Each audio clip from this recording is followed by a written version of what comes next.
Comment pardonner pour se libérer? On ne pardonne pas aux autres pour eux. On pardonne aux autres pour soi. Il m'a fallu longtemps pour comprendre cela. Que ces personnes qui m'ont fait du mal, ces personnes proches de moi, personnes de ma famille, certains de mes amis, des gens que je fréquentais chaque jour, qui m'ont fait du mal physiquement ou mentalement, leur pardonner m'a libéré. Leur pardonner des actions qu'ils ont eues, des mots qu'ils ont exprimés, de ce qu'ils ont fait, ou même de ce qu'ils n'ont pas fait. Alors que clairement, ils auraient pu être là pour moi à ce moment-là, à me soutenir. Ils ont disparu. Pardonner chaque personne qui t'a fait du mal, que cette personne ait agi consciemment ou inconsciemment, que cela a été physique ou seulement verbal, je peux te garantir que cela te permettra de t'élever à un niveau supérieur. Cela te permettra de vraiment te sentir libéré, apaisé. Mais prends ça en considération. Le pardon, tu ne l'offres pas à eux. Tu te l'offres à toi. Laisse-moi répéter ça. Le pardon, tu ne l'offres pas à eux. Tu te l'offres à toi. Leur pardonner ne signifie pas aller les voir et leur dire « je t'ai pardonné ». Fuck that. Tu n'es plus obligé de voir ces gens-là. Ils t'ont fait du mal. Mais tu peux leur pardonner juste pour toi. De prendre en considération et d'essayer de comprendre l'état émotionnel, l'état psychologique dans lequel cette personne était au niveau des faits, au moment des faits. Comprendre sa situation ne signifie pas justifier l'action, mais juste avoir une compréhension de pourquoi une personne a agi ainsi, quelle était son intention. Parfois l'intention est bonne, même dans des faits les plus graves. Mais on n'arrive pas à le comprendre parce qu'on ne se met jamais pas à la place de l'autre, mais on ne se met jamais dans la condition mentale et psychologique de cette personne-là. Qu'est-ce qu'elle a pu vivre au cours de ces derniers mois, ces dernières années. Parfois l'intention est mauvaise, mais l'intention est mauvaise de par plein d'expériences passées qui ont transformé cette personne à se comporter d'une certaine manière. Le meilleur film que tu peux voir sur ce sujet-là, pour développer de l'empathie sur quelqu'un qui est considéré au sein de cette société virtuelle de par la cinématographie, et même dans ce monde d'aujourd'hui, si on prend des personnages, on mettait dans la vraie vie, on le considérait comme étant quelqu'un de malsain, quelqu'un de négatif, un criminel. C'est le Joker. J'espère que tu as vu ce film-là. Tu devrais clairement le revoir. Je pense d'ailleurs je vais le revoir. Le fait de t'en parler, ça me donne envie de le revoir.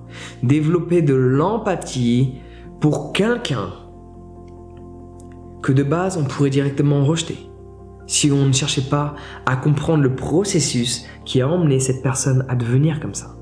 Et donc du coup avoir tel et tel comportement, à mettre en place telle et telle action. Même les pires actions que tu peux imaginer, dont je n'ai pas envie de décrire verbalement, peuvent se justifier de par des expériences passées. Même les pires auxquels tu peux penser. Un tel manque, une telle souffrance psychologique, parfois se manifeste dans certaines actions que, au premier abord, tu ne peux pas comprendre. Mais en comprenant la psychologie de l'individu, le manque qu'il peut expérimenter, à ce moment-là, tu peux comprendre. Et quand tu comprends, tu n'es pas obligé de pardonner l'action que cette personne a eue envers toi, mais tu peux pardonner parce que tu comprends la souffrance que cette personne a pu vivre. Ça ne veut pas dire aller la revoir, passer du temps avec elle, la prendre dans tes bras alors qu'elle t'a fait du mal. Cela ne veut pas dire ça. Je ne suis pas dans le mode bullshit compassion à tout va. Non. Comprendre te permet de mieux pardonner. De te pardonner à toi aussi. Non pas le fait que c'est toi qui as enclenché cette action, même si il peut y avoir certains éléments qui font que tu as déclenché certaines actions que tu ne veux pas voir parce que tu es considérée, attestée en fonction des faits comme étant victime d'une agression, quelle qu'elle soit, verbale, physique. Cependant, il y a toujours des choses qu'on dit, des choses qu'on exprime facialement, des choses qu'on fait au niveau de nos comportements, qui enclenchent certaines actions. Cela ne justifie pas les actions, mais ça te permet de faire en sorte, une fois qu'on comprend nos comportements, de ne pas se retrouver dans la même situation. Parce qu'il y a des gens qui, même dans des scénarios catastrophiques, se retrouvent dans les mêmes situations. À un moment donné, il faudrait peut-être se remettre en question. Donc, pardonner à l'autre et pardonner à soi est essentiel pour se libérer de tout ça. Se pardonner à soi de ne pas avoir compris. Se pardonner à soi de s'être considéré comme une victime. Se pardonner à soi de ne pas avoir tout mis en place pour aller au-delà de cela. Se pardonner à soi d'avoir fait perdurer ce ressenti. Se pardonner à soi pour tout ça. Et pardonner à l'autre. Pour soi. Non pas pour lui. Si tu devais pardonner pour lui, pour cette personne, tu devrais aller la voir et lui dire. Là n'est pas le but. Comprendre le comportement, comprendre la psychologie de l'autre. Pour pouvoir mieux pardonner l'autre. Et tu ne pardonnes pas pour justifier et accepter ce qu'il t'est arrivé. Tu pardonnes pour aller au-delà de tout ça. Et avec le temps, tu pourras réaliser tout ce que cela t'a appris. La personne que tu es devenue grâce à ça. Quand tu pardonnes à l'autre et que tu pardonnes à toi, pour quels que soient les faits, à ce moment-là, je peux te garantir que soit ça va te permettre de devenir une personne beaucoup plus forte, une personne beaucoup mieux sur quels que soient les aspects de la vie, soit ça peut donner un sens à ta vie. Parce que ça peut te donner aussi une idée de combat, de combattre les gens qui sont également victimes de ce que tu as pu vivre. Et à ce moment-là, ça donne un sens à ta vie. Même un scénario dramatique peut te permettre de vivre. Laisse-moi répéter ça. Même le pire scénario dramatique peut te permettre de vivre une vie que tu n'as jamais vécue. Ça semble impossible au moment des faits, au moment de quelque chose de très dramatique peut t'arriver. Mais je peux te garantir que quand tu as un sens à ta vie, quel que soit l'élément qui a permis à toi de trouver un sens à ta vie, je peux te garantir que peut-être, cela dépend d'un point de vue, cela nécessitait cela.